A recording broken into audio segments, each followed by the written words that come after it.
Az első videóban látott főoldalon vagyunk, de ezúttal a jobb oldalon látható Login to your account, tehát a jelentkezz be a saját fiókodba felületre vezetjük az egeret, ahol a login alatti sávba megadjuk a felhasználó nevünket, majd az alatta lévő password mezőbe pedig a jelszót.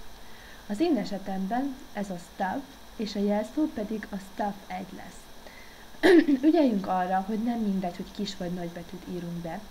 Ha ez megvan, és biztos jól írtuk be a felhasználó nevet és a jelszót, a login gombra kattintva, tehát a bejelentkezésre, már is a saját felületünkön találjuk magunkat.